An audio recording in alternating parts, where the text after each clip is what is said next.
আসসালামু আলাইকুম ওয়া রাহমাতুল্লাহি ওয়া বারাকাতুহু।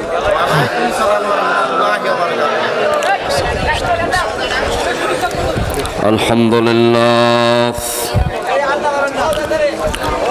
আলহামদুলিল্লাহি নাহমাদুহু ওয়া নাস্তাঈনুহু ওয়া নাস্তাগফিরুহু ওয়া নাউযু বিল্লাহি মিন শুরুরি আনফুসিনা ومن سيئات أعمالنا من يهد الله فلا مضل له ومن يضلل فلن تجد له وليا مرشدا وأشهد أن لا إله إلا الله وأن محمدا عبده ورسوله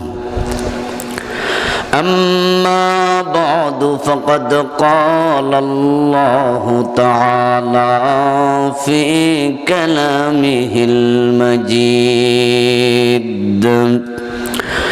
সকলে মেহেরবানি করে আমার সাথে পড়ুন আউযু বিল্লাহি মিনাশ শাইতানির রাজিম বিসমিল্লাহির রাহমানির রাহিম ইয়া আইয়ুহাল্লাযীনা আমানু آمنوا بالله ورسوله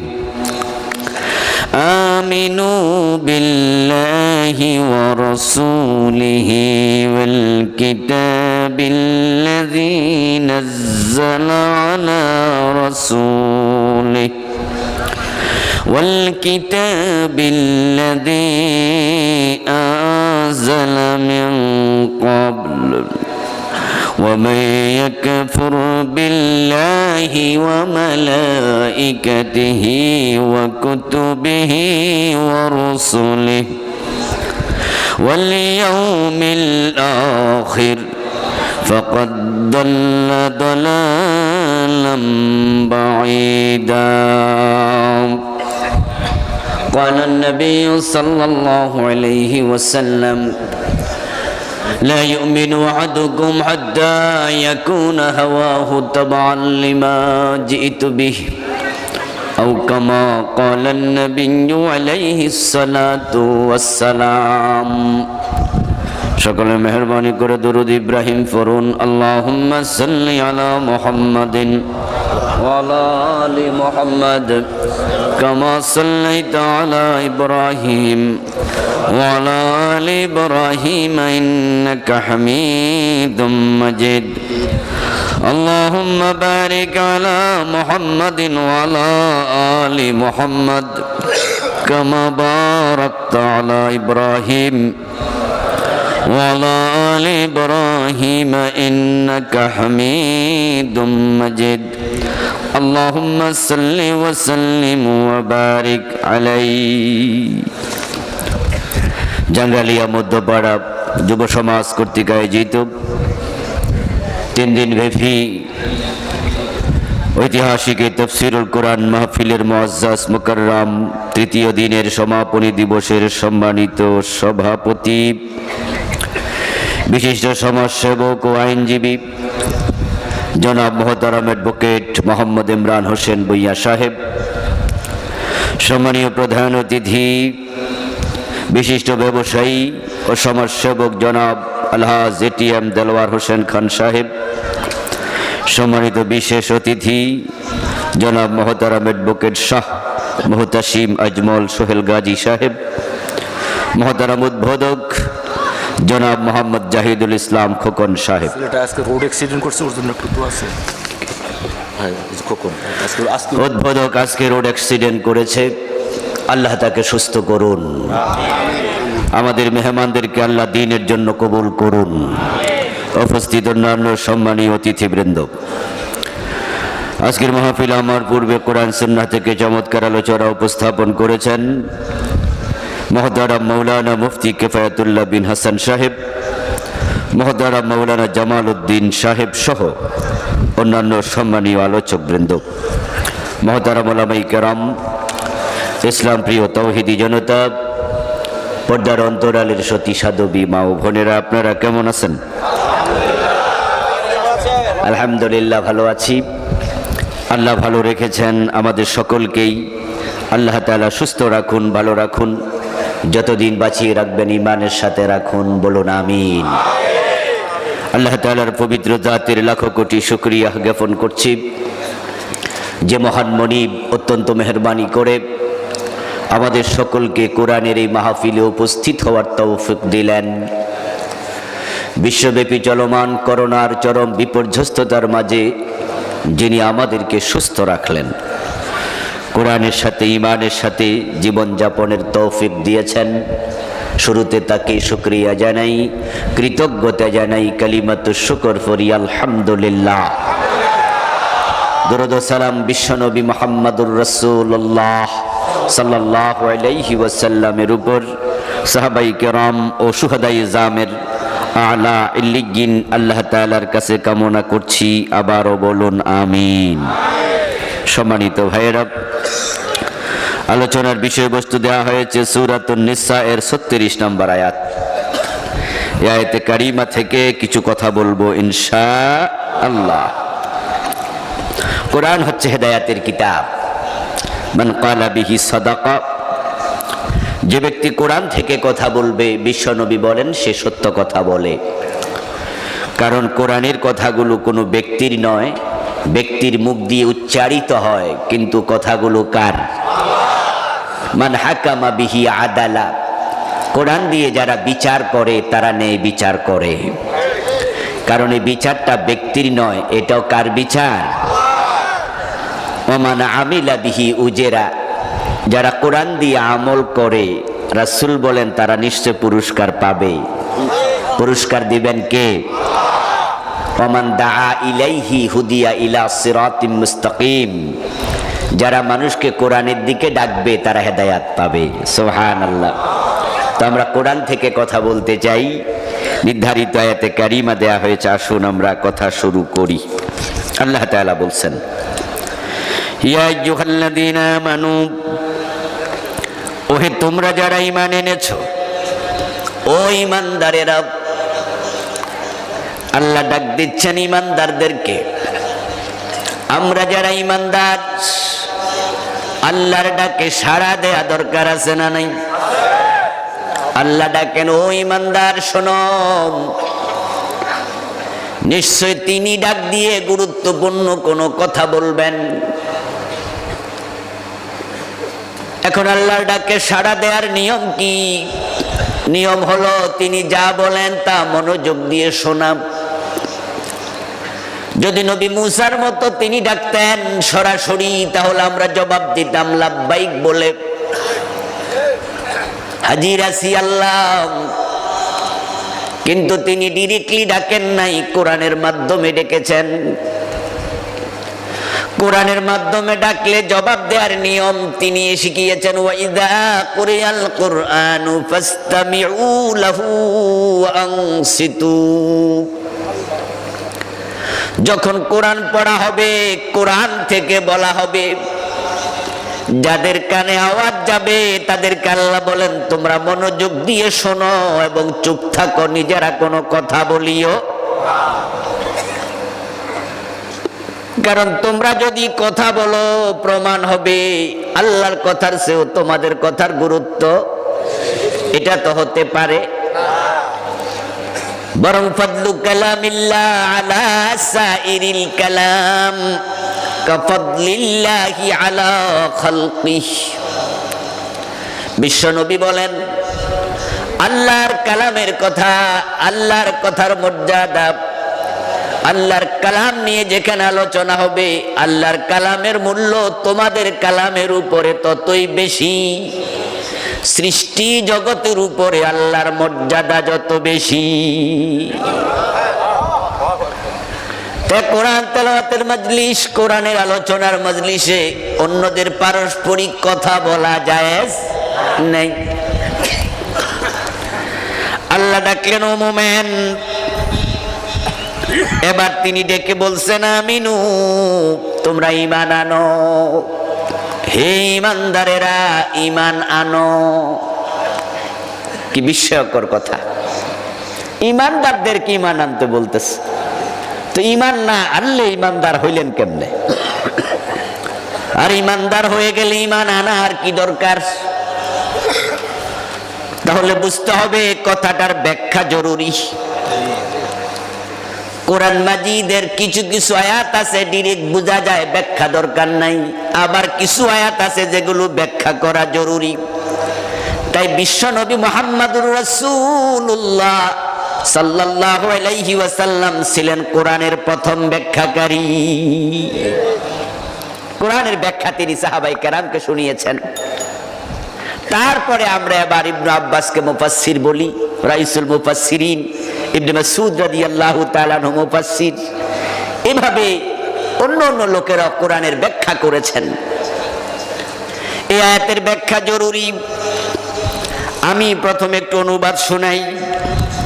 হে ঈমানদারেরা, তোমরা ঈমান আনো আল্লাহর উপরে, রাসূলের উপরে, এবং যেই কিতাব আল্লাহ তার রাসূলের উপর নাজিল করেছেন সেই কিতাবের উপরে ঈমান আনো। এই কিতাবের আগে নাজিল হয়েছে যেই কিতাব, সেগুলোর উপরে। যে ব্যক্তি আল্লাহকে অস্বীকার করবে, ফেরেশতাকে অস্বীকার করবে, আল্লাহর কিতাব অস্বীকার করবে, রাসূল অস্বীকার করবে, আখিরাত অস্বীকার করবে, ফাকাদ দাল্লা দালালাম বাঈদা, সে হেদায়েতের পথ থেকে অনেক দূরে হারিয়ে যাবে। এই হলো আয়াতের অনুবাদ। তাহলে আমরা যারা ঈমানদার হতে চাই তাদের দায়িত্ব আল্লাহর উপরে ঈমান আনা, রাসূলের উপরে ঈমান আনা, ফেরেশতার উপরে ঈমান আনা, রাসূলের উপর অবতীর্ণ কিতাব এবং তার আগের কিতাবের উপরে ঈমান, আখিরাতের উপর ঈমান আনা। ঈমানের মৌলিক 6টা বিষয়, প্রত্যেকটার উপরে ঈমান আনা আবশ্যক। ছোটকালে মুক্তবে পড়াইছে কালেমা ঈমানে মুফাসসাল, আমানতু বিল্লাহি ওয়া মালাইকাতিহি ওয়া কুতুবিহি। পড়ছেন নি মুক্তবে? ঈমানের মৌলিক অংশ 6টা। কয়টা? যদিও বাংলাদেশে বলেছে 7টা, বিভিন্ন বইতে পাওয়া যায়। এই কালেমার মাঝে দিছে 7টা, আমানতু বিল্লাহি ওয়া মালাইকাতিহি ওয়া কুতুবিহি ওয়া রুসুলিহি ওয়াল ইয়াউমিল আখির ওয়াল কদরি খাইরিহি ওয়া শাররিহি মিনাল্লাহি তাআলা। এরপরে আসেনি ওয়াল বাসি বাদাল মাউত। কয়টা হইছে? 7টা। আমি বলছি কয়টা?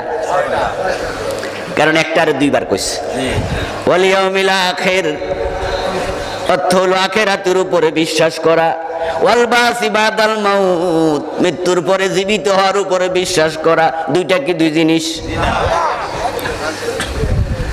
আখিরাত মানে হচ্ছে মৃত্যুর পরে আবার জীবিত হওয়া। তাহলে একটারে দুইবার কইলেছে আর কি, এজন্য 7টা হয়ে গেছে। মূলত কয়টা? 6টা। ঈমান হচ্ছে আজকে আলোচনার প্রতিপাদ্য। এই আয়াতে কারিমাতে এটাই আছে। আর আমরা সবাই জানি এই জমিন আল্লাহর দেয়া নেয়ামতের মাঝে ঈমানের মতো বড় নেয়ামত আর একটাও নাই।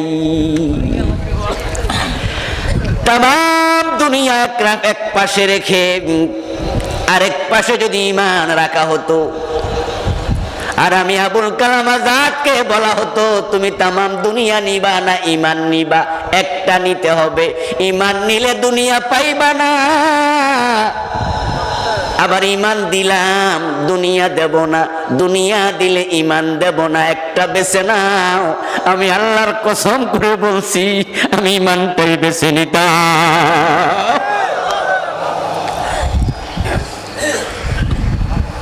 কারণ যার ঈমান নাই তার কিচ্ছু নাই, তার মতো কাঙ্গাল পৃথিবীতে কেউ নাই। আর যে ঈমান নিয়ে মরবে, ঈমান নিয়ে বাঁচবে, তার মতো ধনী কেউ নাই।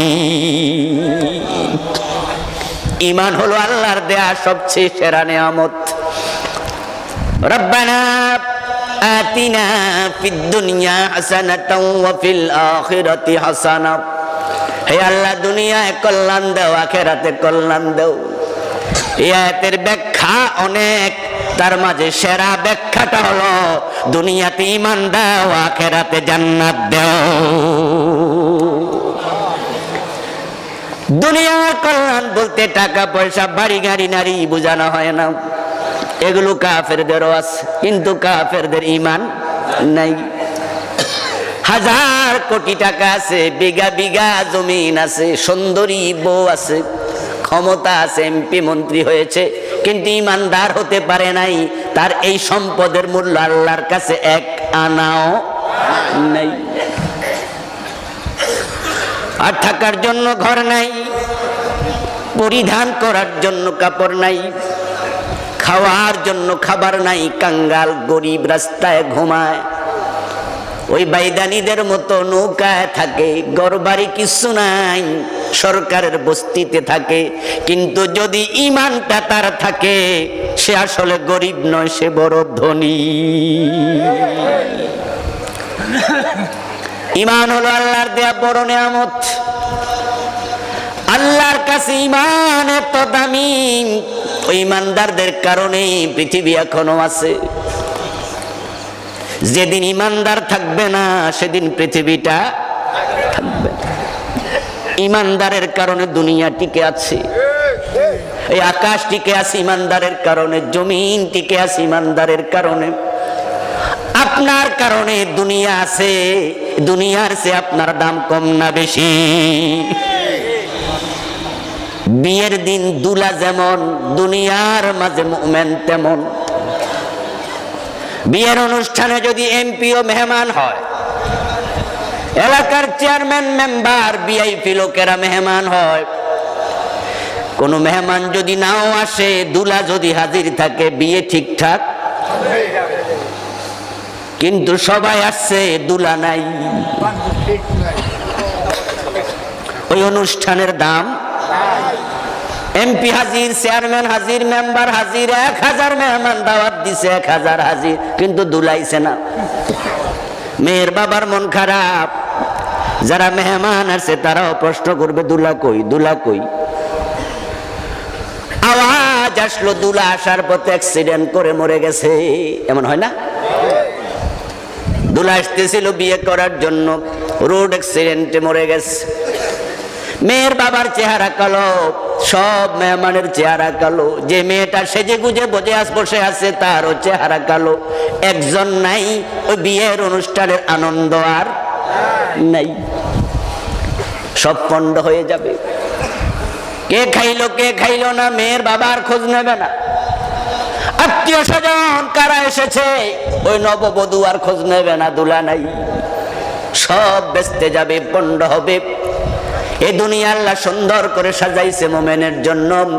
কোরআন মাজিদে বলছেন, ওয়া খালাকা লাকুম মা ফিল আরদি জামিআ। সুবহানাল্লাহ বলেন। ও মুমিনেরা, তোমাদের জন্য জমিনের সব আমি আল্লাহ বানাইছি। তোমরা যতদিন থাকবা, তোমাদের কারণে আকাশ থাকবে, জমিন থাকবে, সূর্য আলো দেবে, বাতাস থেকে অক্সিজেন পাবে, নদী তার প্রবাহিত, নদী তার বহমান পানি তোমাদেরকে পান করার জন্য উপহার দেবে, বৃষ্টি হয়ে নাজিল হবে, সব ঠিকঠাক চলবে। কিন্তু যেদিন মুমিন থাকবে না, আর আমি কিচ্ছু রাখবো। মুমিনের কত দাম! কালান নবী সাল্লাল্লাহু আলাইহি ওয়াসাল্লাম, লা তাকুমুস সাআতু ওয়ালা আহাদিন ইউকাল আল্লাহ আল্লাহ। রাওয়াহু মুসলিম। বিশ্বনবী বলেন, এই জমিনে আল্লাহ আল্লাহ বলার মতো একজন মুমিন যতদিন থাকবে, কিয়ামত হবে। শুধু একজন মুমিন থাকলে কিয়ামত হবে না। বর্তমান পৃথিবীতে মানুষের সংখ্যা প্রায় 800 কোটি। এই জাতীয় মানুষ দিন দিন কমবে না আরো বাড়বে? আপনার ছেলে বিয়ে করবে, নাতি বিয়ে করবে, পর্যায়ক্রমে সন্তান বাড়বে, মানুষ বাড়বে। 1971 সনে আমরা ছিলাম, এসেছেন আল্লাহর হাবিব বলেন, ইন্নাল মালাইকাতা লা তাদউ ওয়াজনিহাতাহা রাদান লিতালিবিল ইলম। ওই মাদ্রাসা যাচ্ছে, মক্তবে যাচ্ছে, মাহফিলে যাচ্ছে, দিন শিকার জন্য ঘর থেকে বের হয়েছে, আল্লাহর বান্দারা তাদের পায়ের নিচে ফেরেশতা পাখা বিছায়া দেয়। আপনাদের পায়ের নিচে ফেরেশতা পাখা বিছাইছে, আপনি দেখেন নাই। কে পাখা বিছাইছে? কথা বলুন প্লিজ, কে পাখা বিছাইছে? তো দাম কার বেশি, আপনার না ফেরেশতার? আপনার, যদি আপনি মুমিন হন। হাদিস ইউসাল্লিমুস সগীরু আলাল কাবীর। সালাম ছোটকে বড় দেবে, বড় ছোটকে দেবে, জামাই স্ত্রীকে দেবে, স্ত্রী স্বামীকে দেবে, শ্বশুর জামাইকে দেবে, জামাই শ্বশুরকে দেবে, ছেলে বাবারে দেবে, বাবা ছেলেকে দেবে। এটা হলো হাদিসের সালামের জাওয়াজ রীতি, জায়েজ।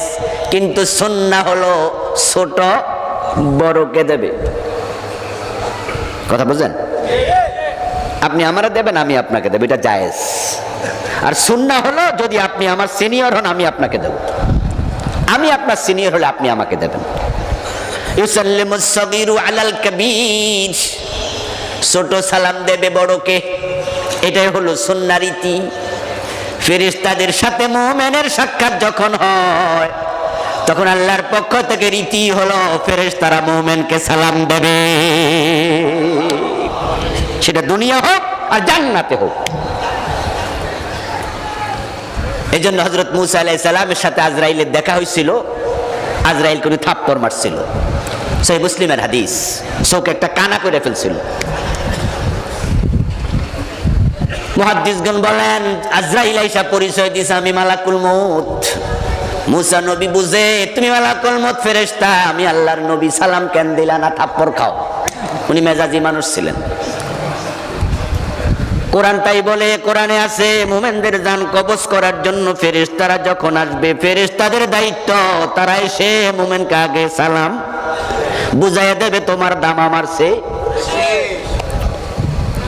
الذين تتوفاهم الملائكة طيبين يقولون سلام عليكم ادخلوا الجنة بما كنتم تعملون। সুবহান আল্লাহ পড়েন।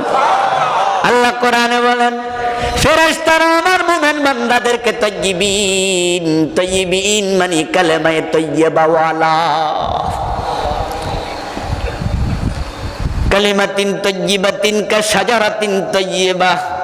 কালেমায়ে তাইয়্যিবা অনেক দামি কালেমা। এই কালেমা যার থাকবে, ফেরেশতারা জান কবজ করতে আসলে আল্লাহ কোরআনে বলেন, ইয়াকুলুনা সালাম, এসে কি দেবে? সালাম।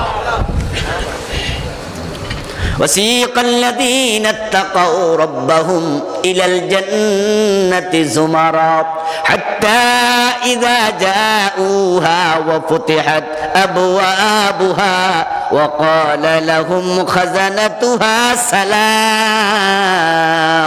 আবার আপনাকে যখন জান্নাতে নেবে, জান্নাতের দরজায় দাঁড়ানো ফেরেশতারা আপনাকে দেখে সালাম দেবে।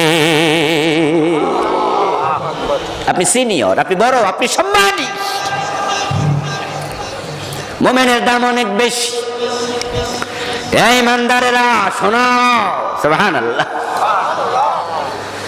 আল্লাহ তাআলা ঈমানকে দামি করেছেন, ঈমানের বিনিময় হলো জান্নাত। মান ক্বালা লা ইলাহা ইল্লাল্লাহু সুম্মা মাতা আলাইহি দাখালাল জান্নাহ। যে ব্যক্তি কালেমা লা ইলাহা ইল্লাল্লাহ পড়ে ঈমান আনবে এবং ওই ঈমান লইয়া মরবে, শর্ত আছে, আনলে চলবে না, সাথে লইয়া মরতে হবে। এখানে একটু প্যাচ লাগছে। ঈমান আনলে যদি জান্নাত হতো, তাহলে আমরা সবাই জান্নাতি হয়ে যেতাম। কারণ আলহামদুলিল্লাহ আজকের মাহফিলে আমরা যারা এসেছি সবাই আমরা কালেমা পড়েছি, ঠিক কিনা? এখানে হিন্দু বৌদ্ধ দুই একজন থাকলেও থাকতে পারে, কিন্তু আমরা 100% তো মুসলিম। ঈমান আনলে জান্নাত, এটা হলো আমরা সবাই জান্নাতি হতাম। কিন্তু সত্য হলো ঈমান আনলে চলবে না, ঈমান লইয়া মরতে হবে। এখন ঈমান লইয়া সবাই তো মরতে পারবে না। শয়তান হাজার হাজার কালেমাওয়ালার কালেমা চুরি করে নিয়ে যাবে। ঈমানওয়ালা বড় দামি, বড় সম্মানী, তার সম্মান কাবার চেয়ে বেশি। কারণ কাবা মাখলুক। কাবা কি খালেক না মাখলুক? আওয়াজ করে বলুন তো, খালেক কে? কাবা খালেক বানাইছে, ঠিক না? যেটা বানাইছে এটা মাখলুক বলে। ফেরেশতাও আল্লাহ বানাইছে, জিনও আল্লাহ বানাইছে, মানুষও আল্লাহ বানাইছে। আল্লাহ হলেন খালেক, তিনি ছাড়া সবকিছু মাখলুক। তো মুমিন হলো সৃষ্টির মাঝে সেরা, সব মাখলুকের মাঝে সেরা। তাই তো মানুষ কাবার ছাদে ওঠে। মক্কা বিজয়ের পর হযরত বেলাল রাদিয়াল্লাহু তাআলা আনহু কাবার ছাদে উঠে আযান দিচ্ছে। হযরত বেলাল যখন কাবার ছাদে উঠেছেন, বেলালের পা ছিল কই? কথা কয় না। কি পা ঠ্যাং কাইটটা কি নিচে রেখে গেছিল? হযরত বেলাল কাবার ছাদে উঠেছে, বেলালের পা কোথায়? কাবার ছাদে। কাবার দাম কমে নাই। রাসূল সাল্লাল্লাহু আলাইহি ওয়াসাল্লাম ফাতহে মক্কার দিন কাবার ভিতরে ঢুকেছেন। কয়েকজন সাহাবী ও রাসূলের সাথে কাবার ভিতরে ঢুকেছেন। এখনো বছরে 1-2 বার কাবার দরজা খুলে দেয়া হয়। পৃথিবীর বিভিন্ন বড় বড় সম্মানী মানুষরা কাবার ভিতরে এখনো ঢোকে। পা কই থাকে? সাথেই। কাবার দাম কমে না। যখন জিলহজের 9 তারিখে সব হাজী আরাফার মাঠে চলে যায়, তখন দেখবেন কাবার গিলাফ পরিবর্তন করা হয়। প্রতি বছর একবার কাবার গিলাফ পরিবর্তন করার সময় কিছু লোক ছাদে, পা থাকে কই? সাথেই। দাম কমে না। কাবার ভিতরে মানুষ যায়, কাবার ছাদে মানুষ ওঠে, কাবার দাম কমে না। কেউ ফতুয়া দেয় না, জায়েজ নাই, ছাদে ওঠো কেন? তোমার পা লাগলে দাম কমে যাবে না। কারণ কাবার দাম মানুষের দামের চেয়ে বেশি নয়, ঈমানদারের দাম বেশি। তাই তাদের পা লাগলে কাবার দাম কমে না। আপনার মা শুয়ে আছে, আপনি পাশ দিয়ে হেঁটে যাচ্ছেন, আপনার পা মায়ের গায়ে লাগছে, আপনি লজ্জিত। মায়ের পায়ে ধরলেন, হাতে ধরলেন, চুমু খাইলেন, বা একটু অপরাধ বোধ হলো, আরে আমার পাটা আমার মায়ের গায়ে লেগে গেছে রে। কিন্তু আপনি শুয়ে আছেন, আপনার মা যদি হেঁটে যায়, আপনার গায়ে পা লাগে, মা কি লজ্জিত হয়? অপরাধ বোধ মনে করে? ছেলের গায়ে মায়ের পা, মায়ের কোনো টেনশন নাই, কারণ মা জানে তার চেয়ে আমার দাম বেশি। আমার ভাই, একজন মুমিন দুনিয়া থাকতে আল্লাহ দুনিয়া ভাঙবে না। আল্লাহ মুমিনকে কত সম্মান দিছে। ঈমান বড় দামি জিনিস। ঈমান আনতে হবে আল্লাহর উপরে, রাসূলের উপরে, ফেরেশতাদের উপরে। ফেরেশতা দেখা যায় না, আখিরাত দেখা যায় না। না দেখে কিছু জিনিস বিশ্বাস করতে হবে, কখনো কনফিউজ হওয়া যাবে না। কোরআনের মাঝে যত মেসেজ আছে, যত কথা আছে, যদি একটার ব্যাপারে সন্দেহ হয়, কনফিউজ হলে ঈমান আর থাকবে না। তা কোরআনে যদি কোনো কথা থাকে, সব বিশ্বাস করতে হবে, সব মানতে হবে।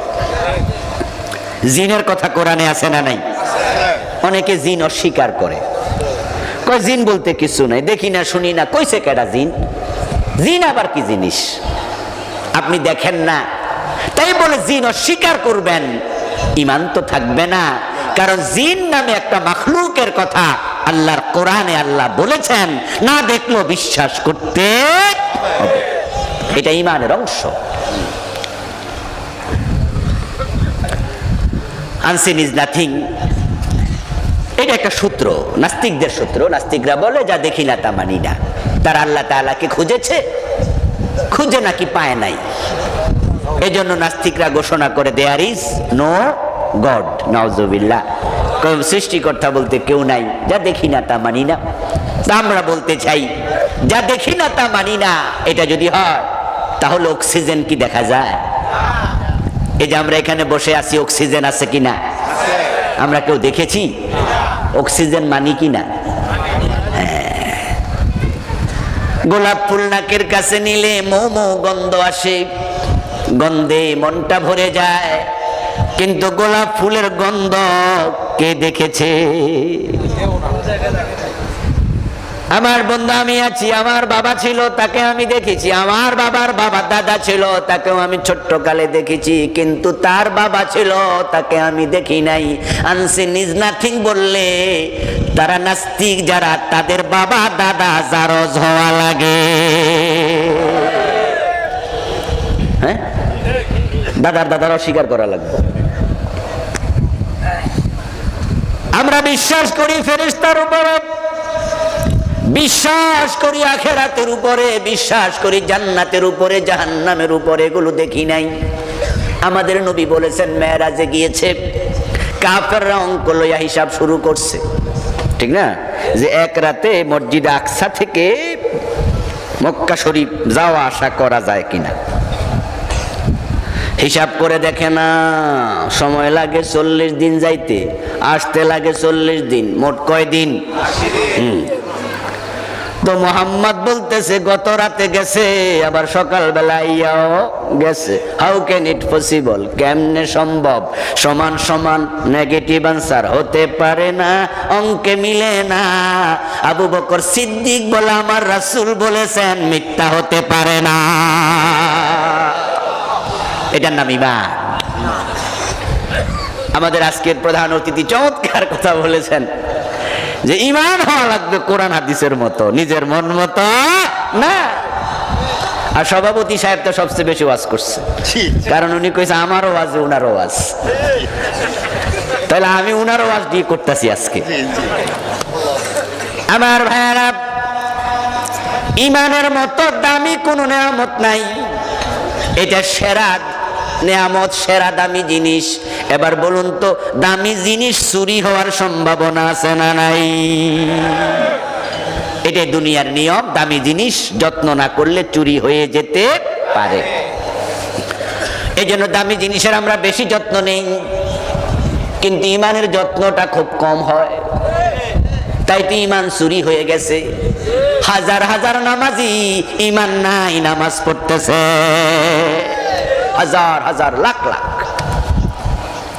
ঈমান নাই, চুরি হয়েছে বহুত আগে, অনেক দিন আগে চুরি হয়ে গেছে।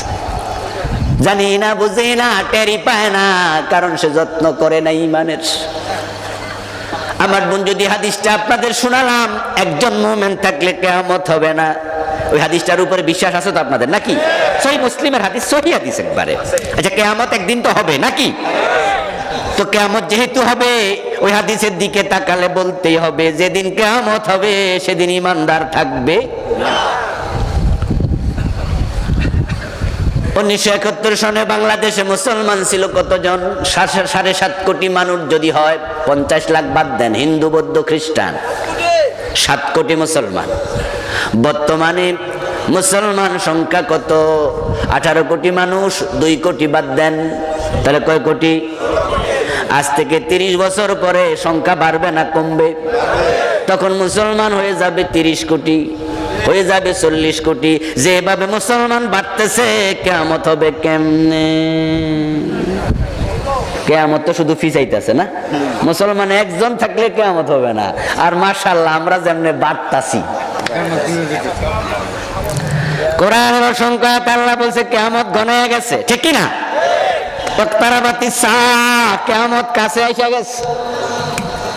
রাসূল সাল্লাল্লাহু আলাইহি সাল্লাম বলছেন আমি এবং কিয়ামত এরকম পাশাপাশি।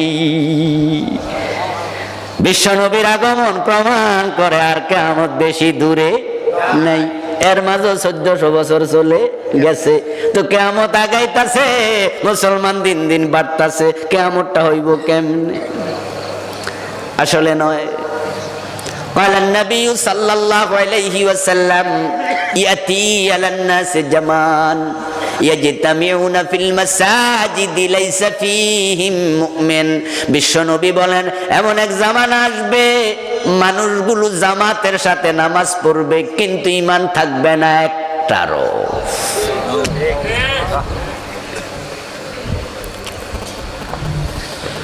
ইমাম সাহেব ঈমান হারা, মুয়াজ্জিন ঈমান হারা, মুসল্লি ঈমান হারা।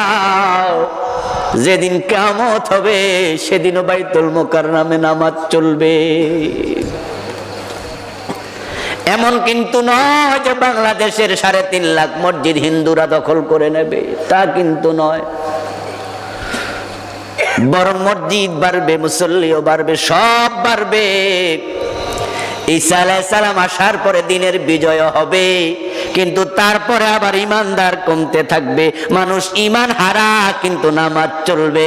তার উদাহরণ আমি দেই, বুঝতে বড় সহজ হবে। পীরের পায়ে সেজদা দেয়, আবার জুমার দিন মসজিদে নামাজ পড়ে, এমন মুসল্লি আছে না নাই? আপনারা আবার সাক্ষী দেন তো, যে মসজিদ আল্লাহরে সেজদা দিল নামাজে যাইয়া, হে আবার কিছুক্ষণ আগে পীরের সেজদা দিয়া আইছে, এই লোকটা মুমিন না মুশরিক? ঈমান হারা সে বুঝেই না। আমাদের দেশে কাদিয়ানীদের মসজিদ আছে না নাই? তারা কি আজান দেয় না, নামাজ কালাম পড়ে না? ঈমানদার কয়জন আছে তাদের মাঝে? কিন্তু তারা যে মুশরিক, তারা যে কাফের, এটা তারা বুঝলই না। ঈমান হওয়া লাগবে কোরআন হাদিসের মতো।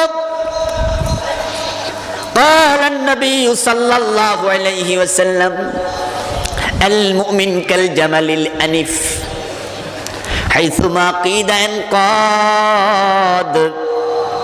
প্রিয় নবী বলেন, যে মুমিন হবে সে হবে নাকে রশি ঢুকানো উটের মতো। মালিক টানে যেদিকে কদম দেবে সেদিকে, যদি উল্টা পাল্টা করে নাকটা ছিঁড়ে যাবে। ঈমান আছে, ঈমান চলে গেছে। কালান নবী সাল্লাল্লাহু আলাইহি ওয়াসাল্লাম ইসবিহুর রাজুলু মুমিনান ফায়ুমসি কাফিরা। এমন একটা জামানা আসবে, এটা সহিহ মুসলিমের হাদিস, মানুষ সকাল বেলায় মুমিন হইয়া ঘুম থেকে উঠবে, সন্ধ্যা বেলায় কাফের হয়ে যাবে। এমন কিছু কথা মানুষ বলবে, মুখের কথার কারণে কাফের হয়ে যাবে। এমন কিছু আমল করবে, কাজের কারণে কাফের হয়ে যাবে। ঈমানের যত্ন করবে না, বুঝবে না কোন কাজ করলে শিরিক হয়, কোন কাজ করলে কুফর হয়, কোন চিন্তা লালন করলে মুনাফিক হইয়া যায়, বুঝবে না, ঈমান থাকবে না। ঈমান হলো অঙ্কের মতো, এখানে ভুল গ্রহণযোগ্য না। 10 নম্বরের অঙ্ক, 9 লাইন ঠিক আছে, 1 লাইন ভুল হয়েছে, 10-এ কত? ঈমান ঠিক তাই। বিসমিল্লাহর বা থেকে মিনাল জিন্নাতি ওয়ান নাসের সিন পর্যন্ত যত হরফ আছে, যত শব্দ আছে, যত বিধান আছে, সব মানতে হবে একসাথে। যদি এক জায়গায় প্যাঁচ লাগান, ঈমানটা হাজার হাজার নামাজি আজকে ঈমান হারা হয়ে বসে আছে। বন্ধু, এই মাহফিলের মাঝেও আপনি আছেন, আপনি বোঝেন না আপনার ঈমান যে চলে গেছে। এক একজন এক এক জায়গায় বিপদে পড়েছে। শয়তান বড় দুশমন, ইন্নাহু লাকুম আদুব্বুম। সে বড় দুশমন, প্রকাশ্য দুশমন, গোপন শত্রু না, সে অলওয়েজ শত্রুতা করে। আমার বন্ধু, শয়তান মানুষের কাছে আসে, আপনাদের কাছেও আছে না নাই? রাসূল সাল্লাল্লাহু আলাইহি ওয়াসাল্লাম বলেন, এমন কোন মানব সন্তান নাই যার সাথে শয়তান নাই। আমি নবী মুহাম্মদ, আমার সাথে একটা শয়তান আছে, তবে ফাইন্নাহু আসলামা বি, সে আমার হাতে মুসলমান হয়ে গেছে, সে আমার আনুগত্য করে, আমাকে ধোঁকা দেয় না। এটা হলো রাসূলের সাথে যে শয়তান আছে তার কথা। আমাদের সাথে যে শয়তান আছে সে আমাদের আনুগত্য করে না, আমাদেরকে করায়। সবার সাথে শয়তান আছে। আপনারা যে কয়জন আছেন প্রত্যেকের সাথে আছে, শুধু আমার সাথে নাই, ঠিক না? আমার সাথেও আছে। একদিন বিশ্ব নবী বলছেন, ও আমার সাহাবারা, বলো তো মানব শিশু দুনিয়াতে এসে কাঁদে কেন? ছাগলের বাচ্চা ছাগলের পেট থেকে বের হইয়া কাঁদে না, গরুর বাচ্চা বের হইয়া কাঁদে না। দেখেন না আপনারা, গরুর বাচ্চা বের হইছে, বের হইয়া শুয়ে আছে, আপনারা কিন্তু এটা মোছামুছি করতেছেন। ছাগলের বাচ্চা বের হইছে, বিড়ালের বাচ্চা বের হইছে, পেট থেকে বের হইয়া কাঁদে না। কিন্তু মানুষের বাচ্চা বের হইয়া ওয়াও ওয়াও ওয়াও ওয়াও করে কাঁদে। যদি না কাঁদে তাহলে আমরা কই ঘটনা কি রে, মইরা হয়ে গেছে নাকি? হাবিব বলে, বলো তো মানব শিশু কাঁদে কেন? সাহাবায়ে কেরাম জবাব দিলেন, আমরা তো জানি না, আল্লাহু ওয়া রাসূলুহু আলাম, আল্লাহ এবং রাসূল ভালো জানেন। বিশ্বনবী বলেন, মিন্নাজিশ শাইতান মিন্নাজগাতিশ শাইতান, প্রত্যেক মানুষের সাথে একটা করে শয়তান আল্লাহ রাখছে, ওটারে তোমার আগে বানাইছে। তুমি দুনিয়া আসার আগে সে রেডি, পিসি নয়, তুমি পিসি, সে কিন্তু মোটা তাজা ইয়াং। যখনই দুনিয়া আইছো সবার আগে শয়তান সাক্ষাৎ করে একটা গুতা মারছে। শয়তান বলো দুশ্মন, আর শেষ আমিও আছি, গুতা খা। ওই গুতায় ব্যথা পায়া বাচ্চারা কাঁদছে। এখন এই শয়তান আপনার সাথে আছে, জন্মের সাথে সাথে দেখা কইরা গুতা মারছে, শত্রুতা শুরু করে দিয়েছে। আপনার কাছে সে এই মুহূর্তেও আছে না নাই? এখন সে কোথায় আছে জানেননি? কালান নবী সাল্লাল্লাহু আলাইহি ওয়াসাল্লাম, আশ-শাইতানু জাসিমুন আলা কলবে বনি আদম। নবী মুহাম্মদ বলেন, শয়তান মানুষের কলবের সাথে গাপটি মেরে থাকে, কলবের পাশে। কোন জায়গায় থাকে? কথা বলুন, কোন জায়গায় থাকে? কারণ কি? মাথায় থাকতে পারে না, হাতে থাকতে পারে না, পায়ে থাকতে পারে না, মাজায় থাকতে পারে না। কলবের কাছে কেন? এর কারণ হলো ঈমান থাকে কলবে। তাই সে কলবের পাশে বসে থাকে। আপনার ঈমানটা কেমনে চুরি করবে সে ধান্দায় থাকে 24 ঘন্টা। আমার বন্ধু ল্যাংটার কাছে চোর যায় না, যায়নি? আপনাদের এখান দিয়া রাস্তা দিয়ে হেঁটে যাচ্ছে এক ল্যাংটা, গায়ে কাপড় চোপড় নাই, কিছু নাই, আছে না কিছু পাগল ল্যাংটা হাঁটে।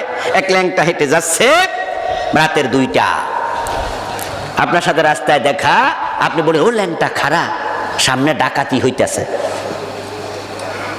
ল্যাংটা করবো, হ্যাঁ আমার ডাকাতে ধরে কি করবো না, কারণ এর কাছে কি আছে, তো ডাকাতি নিব কি? এবার আপনারা বলুন তো, ল্যাংটা লোকটা যদি ডাকাতের পাশ দিয়া হেঁটে যায়, ডাকাত কি ধরার জন্য দৌড় মারবে? ডাকাতের দিকে ফিরেও চাইবো না, ডাকাত জানে এর কাছে কিছু নাই।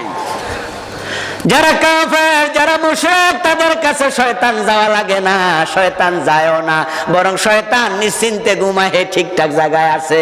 যাদের ঈমান আছে কলবের পাশে বসে থাকে। শয়তান ঈমান চুরি করতে চায়, এক একজনকে এক এক জায়গায় ধাক্কা লাগায় ঈমানটা নিয়ে গেছে। হাজার হাজার হাজি ঈমান হারা হয়ে বসে আছে, তারা বুঝে না ঈমানটা চলে গেছে। আমার বন্ধু, ঈমান যত্ন নেওয়ার জিনিস।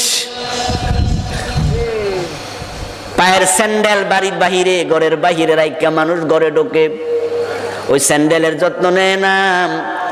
কিন্তু মহিলার স্বর্ণের গলার চেইন, ওইটা যদি কখনো খুলে রাখা লাগে ঘরের বাহিরে জীবনেও, এটা গলাতে খুললে তারপরে যত্ন কইরা রাখে। যদি মনে করে 2-4 দিন গলায় দেব না, তাহলে আলমারির ভিতরে রাখে। আবার আলমারির কোন জায়গায় ভিতরে একটা বক্সা আছে, যেটা চোরেও খুঁজে পাইব না,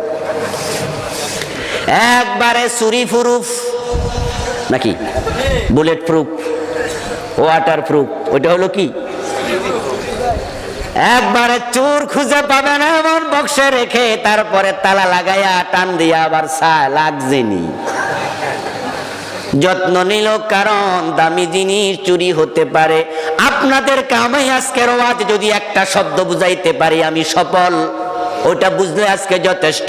সেটা হলো ঈমানের মতো দামি কোন নিয়ামত আর নাই। এখন এটার যত্ন না নিলে চুরি হওয়ার সম্ভাবনা আছে না নাই? ঈমান যদি থাকে আপনি জান্নাতি, আপনি সফল। যে ব্যক্তি ঈমান নিয়ে মরবে, নবী মুহাম্মদ বলেন, মান ক্বালা লা ইলাহা ইল্লাল্লাহ সুম্মা মাতা আলাইহি দাখালাল জান্নাহ।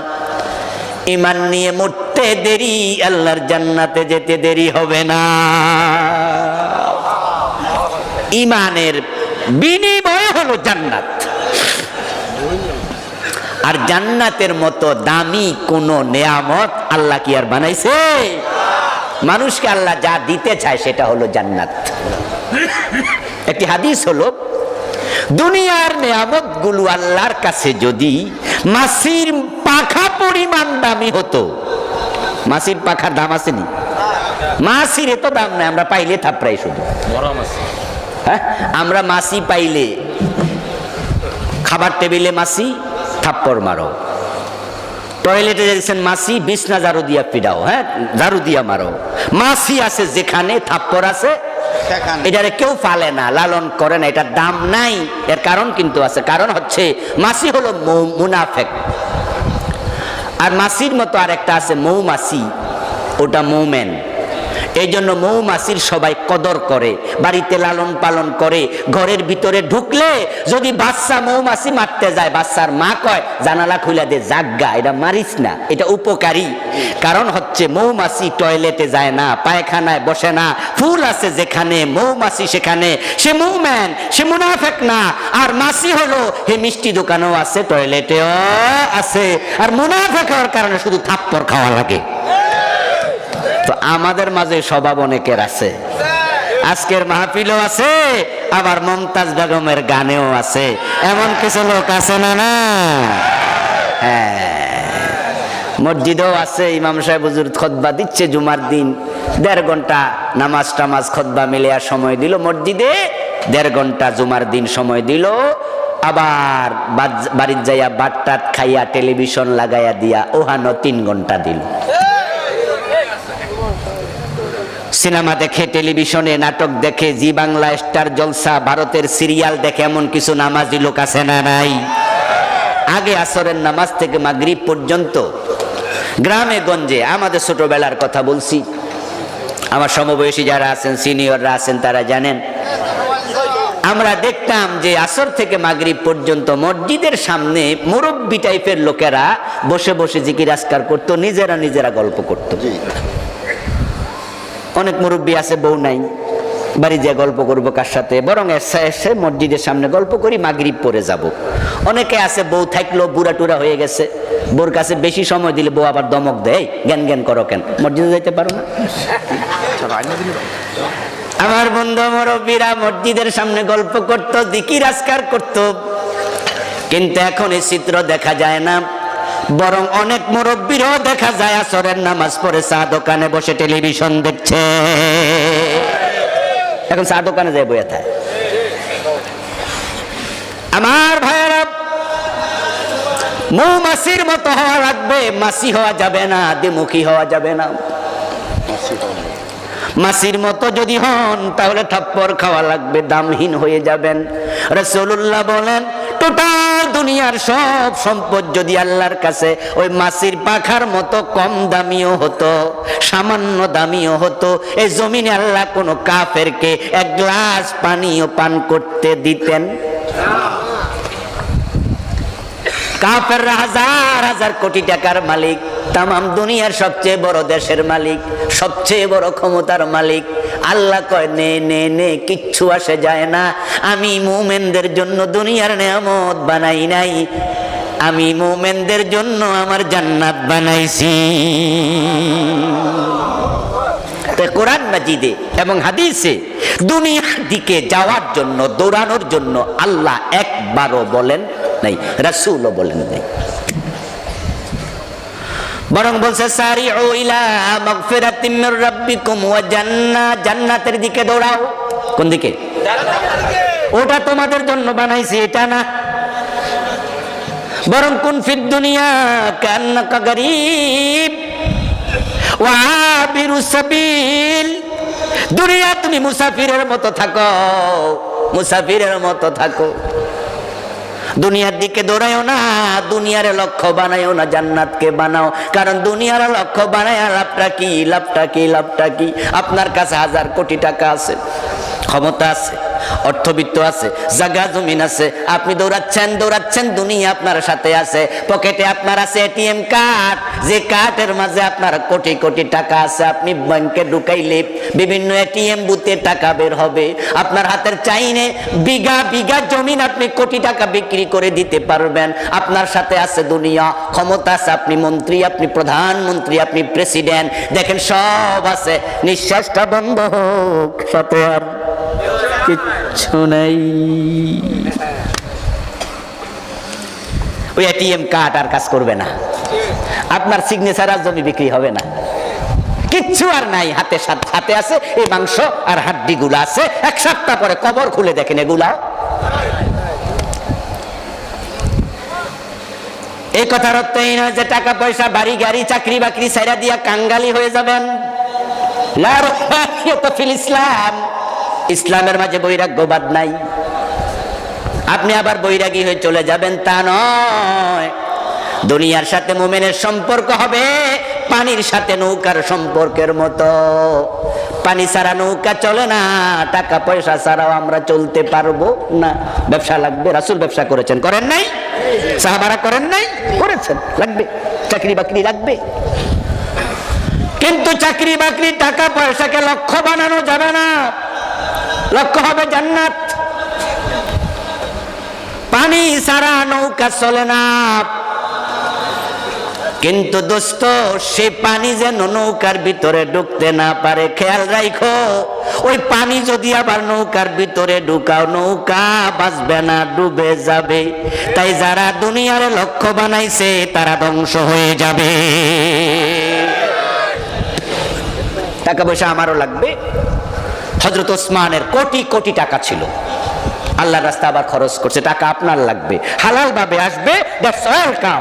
কোটি কোটি ডলার হালাল ভাবে কামাই করবেন, হালাল ভাবে ব্যয় করবেন, এটা জান্নাতের ওসিলা হবে।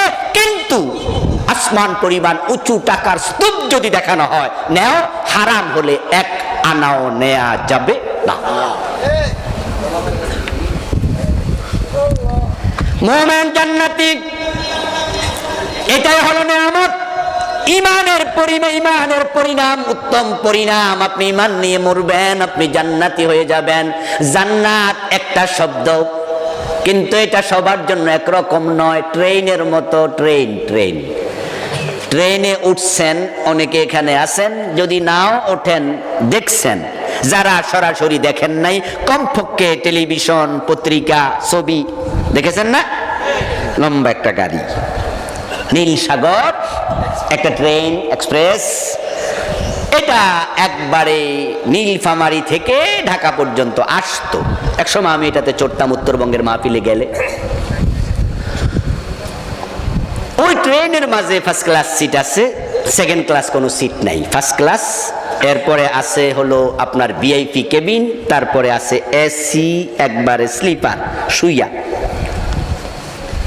একটাই ট্রেন, ওই ট্রেনের মাঝে 3 রকমের ক্লাস।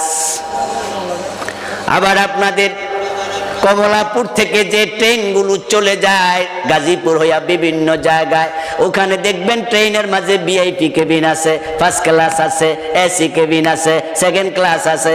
আবার একটা আছে কোনো ক্লাস মেলাস নাই, এমন চেয়ার বইলে উলুসে কামড়ায়, আছে না? মোটামুটি স্বাস্থ্য বাইরে যায় নিচের দিকে। আরই ওটার পরে দেখবেন যে শরীর মোটা হয়ে গেছে, মানে কামড়াইয়া মোটা করে লেছে। একটাই ট্রেন, ক্লাস অনেক। নবী মুহাম্মদ সাল্লাল্লাহু আলাইহি ওয়াসাল্লামের জান্নাত আবু বকরের মতো হবে। কথা কয় না? আবু বকরের জান্নাত আপনার মতো হবে। ক্লাস আছে না নাই? এইভাবে জান্নাতীদের মাঝে সেখানেও ক্লাস হবে, শ্রেণীভেদ হবে।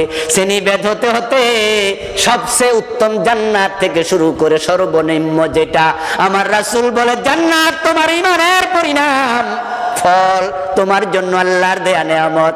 ইমান আছে, জান্নাত আছে। কিছু লোক আছে যারা শুরুতে জান্নাত পাবে না, ইমান ছিল কিন্তু তারা পেঁচো লাগাইছে। ইমানদার মানুষ ইমান বেছে নাই, ইমান হারায় নাই, কিন্তু কিছু আকাম কুকামও করছে। মাঝে মাঝে কিছু মিছা কথা কইলেছে, 2-4 ওয়াক্ত নামাজটা মাঝে মাঝে কাজা করছে। একটু একটু ফেস্টেস লাগাইছে। তো লাগাইয়া তাদের উচিত ছিল তাওবা করা, কিন্তু তাওবা করে নাই, অথবা তাওবা করেছিল, তাওবাটা কবুল হয় নাই। যেমন আপনারা অনেকে আছেন মানুষের হক মারছেন, এখন বুড়ো হয়ে গেছেন, কাবা শরীফে যাইয়া, হজে যাইয়া কাবার গিলাপ জড়াইয়া ধরে, আল্লাহ আমি তওবা করতেছি, আর মানুষের হক মারবো না, ঘুষ খাবো না, আল্লাহ তোমার কাছে আমি আসছি, হুজুররা কইছে এখানে তওবা কবুল হয়, আমি আর ঘুষ খাবো না, ও আদা করতেছি। আল্লাহ কয় তোর চাকরি তো গত বছর শেষ হয়েছে, ঘুষ তোরে দেয় কেডা? এমন কিছু লোক আছে না যে ঘুষ খাইয়া শেষ টেস কইরা চাকরি তো অবসরে যাইয়া তারপরে তওবা করে। এই তওবা আল্লাহ ফিরে দেয়, তোরে ঘুষ দিব কেডা, দিলে না খাইতি। পরে হক পকেটে রেখে তওবা, আল্লাহ আমারে মাফ করে দাও, অমুকের জমিটা আমি মাইরা দিছিলাম, জাল দলিল করেছি, এমন কিছু লোক আছে কিনা? বোনের হক দেয় নাই, বউয়ের ওই যে 1-2 লাখ 5 লাখ টাকা কাবিন হয়েছিল, বউয়ের কাবিনের টাকাটা এখনো দেয় নাই। এমন স্বামী নামের কিছু আসামি আজকের মাহফিলও আছে না নাই? আল্লাহ তোমার কাছে তওবা করছে, আমারে মাফ করো। আল্লাহকে পরের হক পকেটে রাইখা তওবা চলে না। ঈমান ছিল কিন্তু কিছু 2 নাম্বারই করেছে। فَأَمَّا مَنْ خَفَّتْ مَوَازِينُهُ فَهُوَ এটা কি? فَأَمَّا مَنْ خَفَّتْ مَوَازِينُهُ فَأُمُّهُ هَاوِيَةٌ। নেক কম, গুনাহ বেশি, ঈমান আছে, আল্লাহ ওজন করেছে। যাদের ঈমান নাই কান খুলে শুনুন মুসলমান, আল্লাহ কিন্তু সবার হিসাব করবে না। ফালা নুকিমু লাহু ইয়াউমাল কিয়ামাতি ওয়াজনা। কোরআনে আল্লাহ বলেন কিছু মানুষের জন্য আমি কিয়ামতের দিন দাড়ি পাল্লা দাঁড় করাবো না। কিছু লোকের আল্লাহ ওজনই করবে না, 2 রকম লোকের ওজন হবে না। একদল হলো কাফের, আরেক দল ফার্স্ট ক্লাস মুমিন। যারা কাফের আল্লাহ বলবে তোদের জন্য কোনো বিচারই দরকার নাই, যা জাহান্নামে ঢোক। ইয়ারাফুল মুজরিমুনা বিসীমাহুম ফায়ুখাযু বিন-নাওয়াসি ওয়াল আকদাম। এবার পড়ুন আমার সাথে, ফাবিআইয়ি আলাই রাব্বিকুমা তুকাদ্দিবান। সূরাতুর রহমানে আল্লাহ বলেন এই পাপিষ্ঠগুলোকে দেখলে ফেরেশতারা চিনে ফেলবে। ঈমান হারা, পা থাকবে উপরের দিকে, মাথা থাকবে নিচের দিকে। ইউশারুন নাস ইয়াউমাল কিয়ামাতি সালাসাতা আসনাফ, সিনফান মুশাতা ওয়া সিনফান রুকবানা ওয়া সিনফান আলা উজুহিহিম। মাথা নিচে, পা উপরে। ফেরেশতা যাইয়া তার মাথার চুলের মাঝে ধরবে, পায়ের তলায় ধরে উল্টা করে মেরুদণ্ড ভাঙ্গা ফুটবলের মতো গোল বানায়া ফেলে দেবে। হিসাবের দরকার নাই। আর ফার্স্ট ক্লাস মুমিন যারা, আল্লাহ তাদের আমলনামার দিকে শুধু একবার তাকাবে। ফাসাউফা ইউহাসাবু হিসাবান ইয়াসীরা আই ফায়ানজুরু ফি কিতাবিহি ফায়াতাজাওয়াজু আনহু। আল্লাহ একবার তাকায়া খুলতেও বলবে না, পড়তেও বলবে না, ওজনও দেবে না, মাফও করবে না। কোনো মাফামাফি নাই, ওজন নাই, শুধু তাকায়া বলবে যা জান্নাত দিয়ে দিলাম। 2 প্রান্তে 2 দল, একদল বিনা হিসাবে জান্নাতি, আরেক দল বিনা হিসাবে জাহান্নামী। এখন মাঝখানে আছে আরেক দল, ওজন হবে। ফাম্মা মান সাকুলাত মাওয়াজিনু ফাহুয়া ফি ঈশাতির রাদিয়া। ওজন করার পরে দেখা গেল সওয়াব বেশি, গুনাহও আছে, কিন্তু সওয়াব বেশি। যখন সওয়াব বেশি হবে আল্লাহ সবগুলা গুনাহকে গোপন করে ফেলবেন।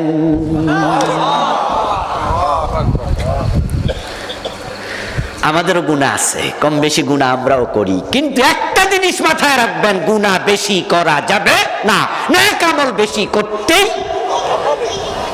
গুনাহ কিছু হয়ে যাবে, বাঁচতে চাইলেও বাঁচতে পারবেন না, মানুষ হিসাবে কিছু হবে। তাওবা করবেন, তাওবা করবেন, তাওবা করবেন, গুনাহ বর্জনের সিদ্ধান্ত নেবেন। কিন্তু আপনি যদি জান্নাত প্রথমেই পেতে চান, নেক আমল বেশি করতেই। চান্স পাইলে নেকামল, চান্স পাইলে নেকামল, চান্স পাইলে জিকির আজকার, চান্স পাইলে ইবাদত, দান সাদাকা। আল্লাহ ওজন করার পরে যদি দেখেন গুনাহ বেশি সওয়াব কম, এবার তাকে রাসূল সুপারিশ করবেন, রাসূল দৌড়ায় আসবেন, এসে বলবেন আল্লাহ এটা আমার উম্মত, আমি তার পক্ষে সুপারিশ করছি, সে গুনাহগার, গুনাহ বেশি কিন্তু আমারে ভালোবাসতো, আল্লাহ ভুল কইরা গুনাহ কইরা লাইছে, আমি নবী তার জন্য সুপারিশ করছি, সুপারিশের কারণে আল্লাহ গুনাহগারকেও জান্নাত দিয়ে দেবে। ইশফাতু শাফা, আপনি সুপারিশ করলে আমি ছাড়বো। কিন্তু কিছু মানুষ আছে নবীও সুপারিশ করবে, নামাজ পড়বেন না, উপায় নাই, উপায় নাই। ওই বেটা লাকড়ি হয়ে গেছে, ফেরেশতা মালাকটাকে টেনে তুলে বসাবে, টেনে তুলে বসায় বলবে চলো তোমার মুক্তির ঘোষণা এসে গেছে, সামান্য পরিমাণ ঈমান তোমার অন্তরে আছে। আল্লাহ তাআলা ঈমানের এত দাম দেয়, যার অন্তরে ঈমান আছে তাকে চিরস্থায়ী জাহান্নামী বানাবেন না। এখন লোকটা যাবে জাহান্নাম থেকে বের হতে চাইবে কিন্তু পারবে না, ফাইন্নাহু ইয়াখরুজু মিনান নারি হাবওয়া, সে বের হবে বলেই নাই, হাঁটতে পারে না, একবারে কাঙ্গাল হয়ে গেছে, জ্বলে পুড়ে ছাই হয়ে গেছে। সে এবার কি করবে, তার পাছার উপরে, নিতম্বের উপরে, ব্যাক সাইড, বোঝেন তো পাছা, বোঝেন তো নাকি? এটা আবার গালি না তো? আচ্ছা, আল্লাহ হেফাজত করুন। কারণ কোন এলাকার গালি, কোন এলাকার বুলি, এই শব্দ কইয়া উত্তরবঙ্গে ধরা পড়ছিলাম।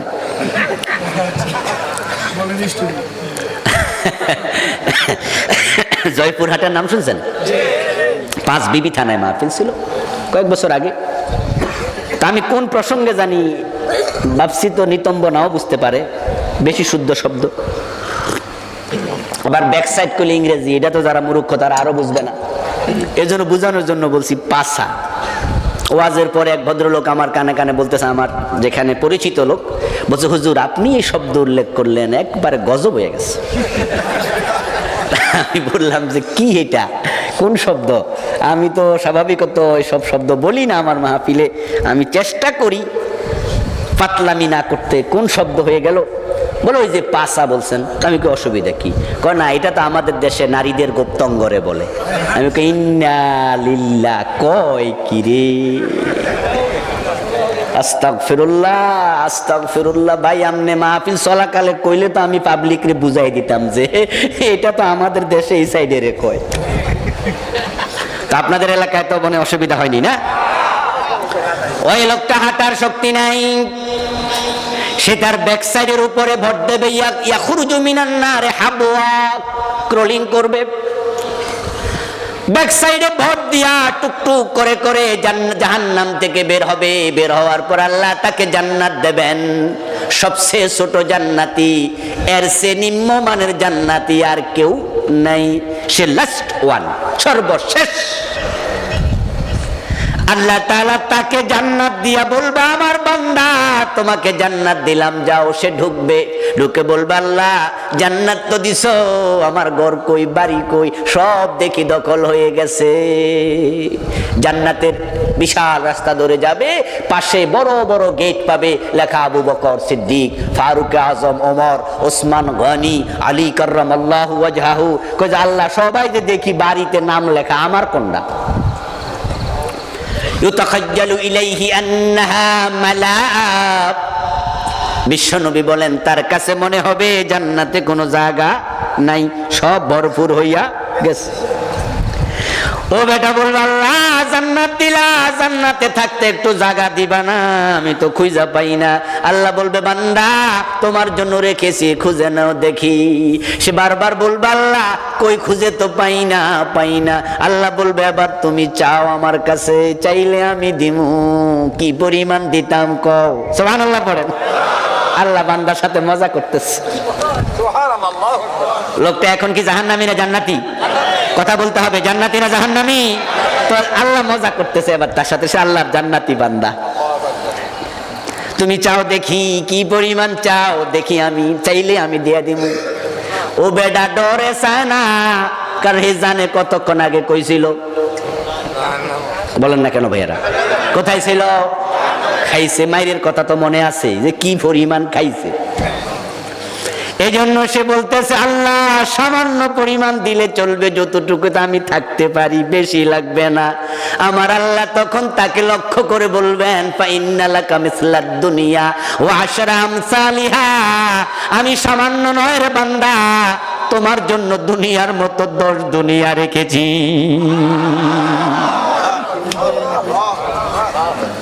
এটা তোমার ঈমানের পুরস্কার, এটা তোমার ঈমানের পুরস্কার, এটা তোমার ঈমানের পুরস্কার। তার আমল বড় কম, কিন্তু ঈমান ছিল সামান্য, এতে পুরস্কার। কালান নবী সাল্লাল্লাহু আলাইহি ওয়াসাল্লাম আদনা আহলিল জান্নাতি মানজিলাতান লাহু 80 আলফ খাদেম। যে ব্যক্তিকে আল্লাহ সবার পরে জান্নাতে দেবে, এই লোকটা তাকে শুধু 10 দুনিয়া পরিমাণ জায়গায় দেবে না, তার খেদমতের জন্য জান্নাতে খাদেম দেবেন 80,000। 80 আলফ খাদেম।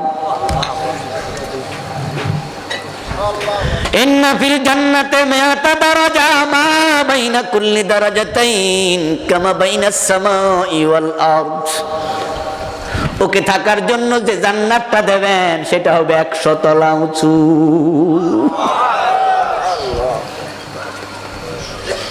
এত বড় বিল্ডিং পৃথিবীতে কারো নাই। আমার বন্ধু বাংলাদেশে 100 তলা দূরের কথা, 50 তলা বিল্ডিং একটাও নাই। যেটা আছে 30-32 তলা, এটাও হলো সরকারের, বাংলাদেশ ব্যাংকের পাশ আছে না। এরপরে এগুলো বাকি যেগুলো আছে বড় বড় বিল্ডিং কোম্পানির, মালয়েশিয়ার টুইন টাওয়ার কোম্পানির, আমেরিকার টুইন টাওয়ার যেটা ভাঙ্গা লাইছে, এখন পাশে একটা আছে এত উঁচু রে ভাই, মাথার টুপি পইরা যায় বসাইলে। কার কোম্পানির? সরকারের ব্যাংক, সরকারের অফিস, ব্যক্তি মালিকানায় পৃথিবীতে 100 তলা বিল্ডিং কারো নাই। আমরা জানি উইলিয়াম বিল গেটস পৃথিবীর সেরা ধনী, কিন্তু তারও 100 তলা বিল্ডিং নাই। আর আপনি রিক্সাওয়ালা হন, দিন মজুর হন, ঠেলাওয়ালা হন, গরিব হন, জান্নাতি যদি হন, আপনি সবচেয়ে ছোট জান্নাতি হলে আপনার বিল্ডিংটা হবে কমপক্ষে 100। বানাইছে কি দিয়া? লাবানাতুম মিন যাহাবিন ওয়া লাবানাতুম মিন ফিদ্দাতিন। আবু হুরায়রা রাদিয়াল্লাহু তাআলা বিশ্ব নবীকে প্রশ্ন করেছিলেন, হুজুর এত সুন্দর বিল্ডিং 100 তলা বড় করে আল্লাহ বানাবে, বানাইছে কি দিয়া? আমি জানলে একটু ভালো লাগতো। রাসূল বলেন, ওই বিল্ডিং এর একটা ইট হবে স্বর্ণের, আর একটা ইট হবে রূপার তৈরি। মিন যাহাবিন আনিয়াতুহুমা ওয়া মা ফীহিমা ওয়া মিন ফিদ্দাতিন আনিয়াতুহুমা ওয়া মা ফীহিমা। এমন জান্নাত আল্লাহ আমাদের ঈমানের পরিবর্তে দেবেন, ঈমানের বিনিময়ে দেবেন। ঈমান হারায়ও না মুসলমান, জান্নাত অপেক্ষা করছে। এই জান্নাত আল্লাহ বানাবেন না বানায়া ফেলছেন, রেডি আছে, রেডি আছে। আল্লাহর হাবিব বলেন, জান্নাতের ভিতরে পান পাত্র, গটি বাটি যা আছে ব্যবহারের সামগ্রী, তোমার সোফা, তোমার খাট, তোমার দেয়াল, তোমার ওড়না, তোমার কাপড়, তোমার সোফা, তোমার গাছগাছালি, জান্নাতে যা পাবে ওই জান্নাতের সব হবে স্বর্ণ এবং রূপার তৈরি। জান্নাতের গাছগাছালি গুলাও হবে স্বর্ণের তৈরি। এই জান্নাত আল্লাহ দেবে, কোনোদিন কেড়ে নেবে না। আচ্ছা, জান্নাত যে আছে, আমাদের বিশ্বাস ঠিকঠাক আছে তো? কোনো সন্দেহ নাই তো? এখন জান্নাত পেতে হলে ঈমানটা লাগবে। ঈমানটা চলে গেছে মানুষের কিভাবে? আবার শুনুন, ঈমান চলে যায় মানুষ যখন কুফরি করে, মানুষ যখন শিরিক করে, মানুষ যখন নেফাক করে, তখন ঈমানটা হারায়া যায়। সে বুঝে নাই, কারণ এলেম নাই, শিখে নাই, পড়ে নাই। আচ্ছা, আপনারা আমার সামনে যারা আছেন, আলোচনা শুনছেন আজকে, আপনাকে যদি কোনো হিন্দু ধরে, কিডন্যাপার গ্রুপ ধরে কোনো মন্দিরে নিয়ে দুর্গা দেবীর সামনে বলে তারে সেজদা করো, রাজি হবেন? গুলি করলে রাজি হবেন? জবাই করলে রাজি হবেন? আমি মনে করি আমরা রাজি হব না। আমরা বলবো যে না, মাইরা লাও, মাইরা লাও, আমি এইটা করবো না। কারণ আপনি জানেন যে এটা করলে ঈমানটা থাকবে না। তাই আপনি ভাববেন যে না আমি মরে যাব, শহীদ হব, কিন্তু আমি ঈমান হারাতে চাই না। আমার বন্ধু, আপনার এলেম আছে, আপনার এই ব্যাপারে এলেম আছে বিদায় আপনি বুঝলেন, কিন্তু যারা পীরের পায়ে সিজদা দেয় তারা ঈমান হারাইলো, কারণ এই ব্যাপারে তাদের এলেম নাই। কাদিয়ানি ঈমান হারালো কেন? আমি মনে করি কোন কাদিয়ানিকে যদি ধরে কিডন্যাপার গ্রুপ কিডন্যাপ করে নিয়ে যায়, মন্দিরে নিয়ে বলে মূর্তির সামনে মাথা নত কর, ওই কাদিয়ানিটাও রাজি হবে না আমি মনে করি, কারণ তার এলেম আছে মূর্তিরে সেজদা করলে ঈমান থাকবে না। ওই কাদিয়ানি কাফের হলো, নবী মুহাম্মদকে শেষ নবী মানে নাই, এলেমের অভাব, ঘাটতি হয়ে গেছে। কোনটা শিরিক, কোনটা কুফর, কোনটা নেফাক, এই ব্যাপারে এলেম অর্জন করা ফরজ, না বুঝলেও ঈমান চলে যাবে। আপনি বলবেন আল্লাহ আমি জানি না, আল্লাহ বলবেন কেন জানলা না? জানা নফল ছিল না ফরজ। ইকরা বিসমি রাব্বিকাল্লাযী খালাক, আমি তো প্রথম আয়াত নাজিল করেছিলাম, পড়ো পড়ো পড়ো। আমার রাসূল তো বলছেন তলাবুল ইলমি ফারিদা আলা কুল্লি মুসলিম। কেন এলেম শিখলা না? শিখলে তো বুঝতা এটা শিরিক, এটা কুফর। কাদিয়ানি সম্প্রদায় কাফের হলো কারণ তারা কোরআনের 4 অক্ষর মানে নাই, খা আলিফ তা মিম, খাতামান নবিয়্যিন, নবী মুহাম্মদকে শেষ নবী মানে না, ঈমান নাই। কোরআনের কিছু আয়াত মানেন, কিছু আয়াত মানেন না। অঙ্কের মতো 9 লাইন 10 লাইন অঙ্ক, 9 লাইন ঠিক 1 লাইন ভুল, ওই 9 লাইন ঠিক হইয়াও কোনো লাভ। কোরআন এমন এক কিতাব, সব মানা লাগবে, কিন্তু আপনারা আমার কাছে আছেন অনেকে সব মানেন না। আল্লাহ কোরআনে বলছেন আলা লাহুল খালকু ওয়াল আমরু, সাবধান, সৃষ্টি যার, আইন চলবে শুধুই তার। কে বলেছেন? আওয়াজ দিয়ে বলুন তো, সৃষ্টি কার? আইন চলবে কার? চলছে তো। আল্লাহ বলেন চোর ধরে হাত কাটো, এমন আইন কোরআনে আছে না নাই?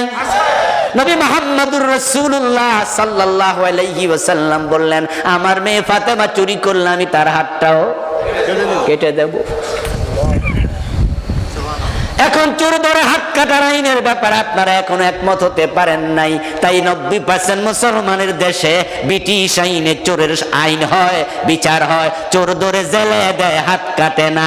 যদি আমরা কোরআনের পক্ষে থাকতাম 90% মুসলমানের দেশে ব্রিটিশ আইনে আদালতের রায় হতো না।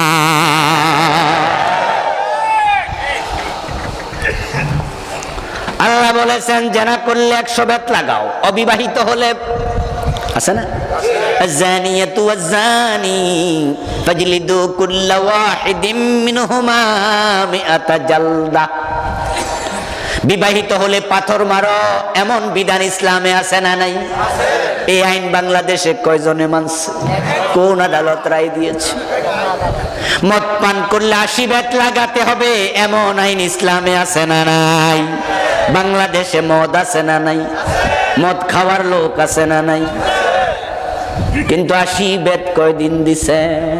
হযরত ওমর রাদিয়াল্লাহু তাআলা আনহু তো নিজের ছেলেটাকে রেহাই দেন নাই। আপনি নামাজে আল্লাহর মানেন, রোজায় আল্লাহর মানেন, আদালতে আর মানেন না। কিছু মানবেন, কিছু মানবেন না, আল্লাহর কসম আপনার ঈমানটা থাকবে। আমাদের আলোচনা শুনে কেউ কেউ মন্তব্য করে হুজুর এসব ওয়াজ তো আগেও করছেন এখনো করেন, কই লাভ নাই, হয় না তো কিচ্ছু, আল্লাহর আইনের তো দেখা মিলে না, এ ওয়াজ কইরা কি লাভ? এজন্যই তো আমরা এখন এই ওয়াজ আর করি না, শুধু নামাজের ওয়াজ করি, রোজার ওয়াজ করি, হজের ওয়াজ করি, পর্দার ওয়াজ করি, জিকিরের ওয়াজ করি, যাকাতের ওয়াজ করি। আল্লাহর আইনের ওয়াজ কইরা লাভ নাই। যারা করে তারারে ধরে জেলে দে, ফাঁসি দে, মারে, মাহফিল বন্ধ করে দে। এত ঝামেলার কি দরকার? আপনিও নামাজ রোজার ওয়াজ করেন, দেখবেন ঝামেলা থাকবে না। আমি বলি দোস্ত রে, আল্লাহর জমিনে আল্লাহর আইন কায়েম হলো কি হলো না সেটা আমার দেখার বিষয় না, কিন্তু পুরা কোরআন বিশ্বাস করে আমাকে মরতেই হবে।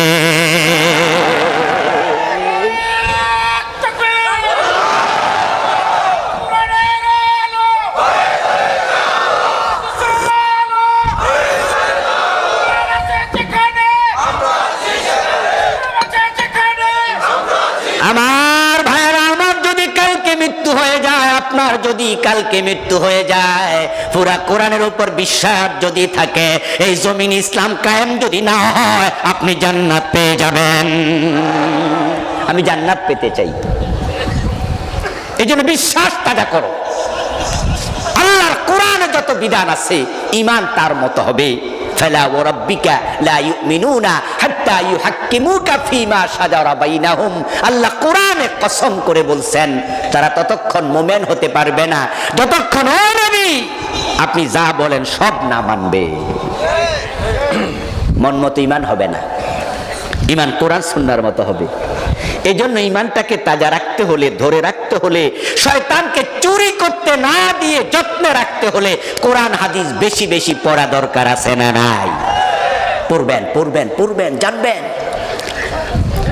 জানার পরে যখন দেখবেন যে আমি যাদের সাথে আছি, তাদের সাথে থাকলে তাদের চিন্তা নিয়ে মরলে উপায় নাই, সুতরাং তাদেরকে পরিত্যাগ করে কোরআনওয়ালাদের সাথে আসা লাগবে। এটা আপনার ঈমানের দাবি। আল্লাহ পাক রব্বুল আলামিন আমাদের সকলকে যথাযথভাবে ঈমানের যত্ন নিয়ে, ঈমান সাথে নিয়ে দুনিয়ায় থেকে কালেমা পড়তে পড়তে মরার জন্য কবুল করুন। সবাই বলেন আমিন। হাদা মা ইনদি ওয়াল ইলমু ইনদাল্লাহ। উঠবেন না প্লিজ, উঠবেন না। আলাইহি তাওয়াক্কালতু ওয়া ইলাইহি উনীব। সম্মানিত ভাইয়েরা, এই মাহফিল আজকে শেষ না? কথা বললাম না প্লিজ, আজকে শেষ। তাহলে একটু দোয়া দরকার আছে না? মাহফিল কমিটি, যুবকেরা বিশেষ করে মাহফিলের আয়োজন করেছে, এদের হক আছে। উঠবেন না বলছি না প্লিজ, বসুন। পাশে যে আছে তাকে টাইয়া বসায় দেন, পরিবেশ নষ্ট করবেন না। একটু দোয়া করে আমরা বিদায় নেব। একটু কথা বলতে চাই, আজকের মাহফিলে এসে আপনারা খুশি না বেজার? কে কে খুশি একটু হাত তোলা দিয়ে দেখান তো আল্লাহকে। নারে তাকবীর।